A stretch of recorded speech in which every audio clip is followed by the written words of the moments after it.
Today, we're going to walk through the setup and configuration of the Linksys RE6300 Wi-Fi extender. Stick around.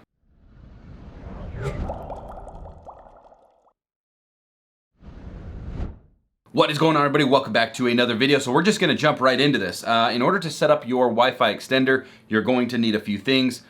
First one is I would take the manual that came with it and just have that on hand in case you ever need to refer to it. But more importantly, you're going to need a wireless type of device. So like your mobile phone or a laptop, something that can connect to its Wi-Fi network in order to start the setup. And the next thing is you will need to have your Wi-Fi name, the SSID, and the password, because we're going to need to type it in during the configuration process. So with that being said, let's head on over and I'll show you how to get it connected. Okay, to get started, you're going to want to plug this in for like a minute or so, let it boot up. Once you've done that, you're going to take whatever it is mobile device that you've got, and you're going to want to sign into the setup network that it's going to provide. Like I said, today we're going to be using my phone. I would highly suggest using your phone, but a laptop will work. What we're going to do is you're going to search for the network. So go to your Wi-Fi settings, and we're going to look for a network that says Linksys Extender Setup dash whatever. Yours is going to be a little bit different. You're going to tap on it where it says sign in is required. It's going to connect to that network. And once it's connected, it's going to say sign into the network, tap it once again, and it's going to take you to a browser where it's going to go to extender.linksys.com. If for whatever reason it doesn't do it automatically, I'll leave the link down in the description, extender.linksys.com. Leave both of those checked and tap on startup. We are going to be doing this in the wireless range extender mode. We'll do a different video on the access point later on, so we'll tap on next. And it's going to choose your wireless network. Now, traditionally, I would say try to set this up as close as you can to the router while you're doing the configuration. Unfortunately, right now, I don't have access to that, so I'm going to try to do it from up here in the office and see what happens. So it's going to be looking for your wireless network.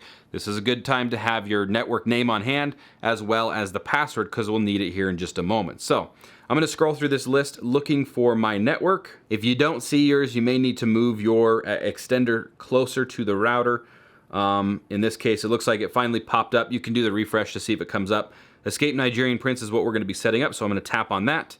And then you're going to want to type in that specific network password. So I'm going to type in the password for that. Once you've got the password in there, you can go ahead and tap on next, and it's going to say connecting to the network. This can take a couple of minutes, so we'll give it some time. So connected to it, if you ran into an issue where the password was wrong, double check your password, type it in again. I don't have a 5 gigahertz network that I'm going to be setting up today. This is a dual band extender, so if you do have a 5 gigahertz, repeat that process and then continue on here. But for me, I'm going to scroll down where it says I don't need a second network and tap on it. It's going to give you kind of a quick breakdown of what you're doing, the network you want it to be called. It automatically appends the _ext because it is the extended network. Has your security mode, you can change that, as well as the password. My experience, I would leave everything as is and then tap on next. This is a little meter saying basically you want to position this between your router and wherever it is that you're trying to extend. This little meter I've discovered is kind of off. I'm a little bit further away from the router than I should be, plus I've got a lot of things in front of that router. For now, I'm just gonna go ahead and tap on next. You're gonna create an admin password. This is if you need to go back into those settings, maybe change the network name, maybe change the password, security, all that good stuff. This is where you'll type in that. So we're just gonna do test 1, 2, 3, 4. I'm gonna leave the password hint empty and tap on save. You can register your product. I'm gonna tap skip. And then once again, it's gonna give you a breakdown of what you just set up. You can close this window. So now the unit is going to reboot once again. Then you can close that window. You can come into your Wi-Fi settings here, find the network and tap on it. You're gonna wanna punch in the password just like any other Wi-Fi network. That is how you go through and set up the 6300 Linksys RE Wi-Fi extender. So that brings us to the end of the video. Just a few final thoughts with a Wi-Fi extender. As you can see, these things can be pretty much hit or miss depending on the amount of surfaces, how thick those surfaces are, as well as the amount of interference that you may have between not only the router and your extender, but also your extender and like a mobile device. So trying to minimize those is best. Not only that, but you may have also seen that there is an Ethernet port on the bottom of these units. That is in case you want to hook up like a desktop, maybe a gaming console,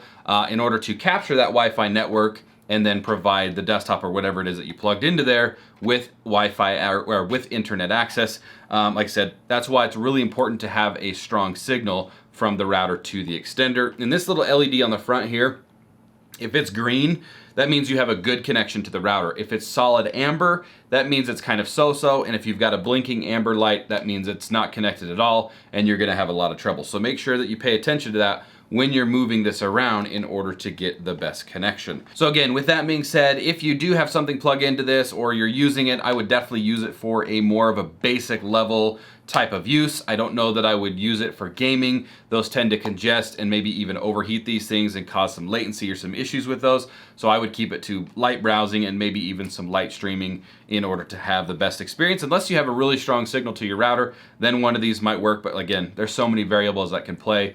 It's best to just snag one and see if you can do some testing and see if it works pretty well for you. So you can usually pick these up for about 35 bucks on Amazon. So they're not crazy expensive.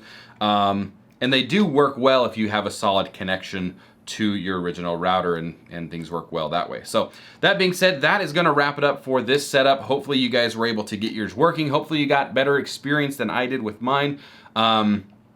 Outside of that, I will post the product links down below if you're interested in those. If you're not looking at one of these, but maybe you want to have a little bit more budget and spend a little bit more cash, I would highly recommend what they call a Wi-Fi mesh system. Those tend to have a lot better performance on them, but they are a little bit more money. The Deco M5 system, I'll post up a video over there on the right-hand corner that you guys can check out of the review of those. I've used that one for gaming. I've used it for my Internet of Things, so all of my smart devices, and I have yet to have any issues, so I'd highly recommend one of those if you have a little bit more budget that you can throw at it. But other than that, let me know what you guys think down in the comments. Reach out to me if you're having some trouble or you got questions or concerns or whatever. I'll get to those as soon as I can. And of course, while you're down there, be sure to like, share, and subscribe, and we'll see you guys on the next video. Peace.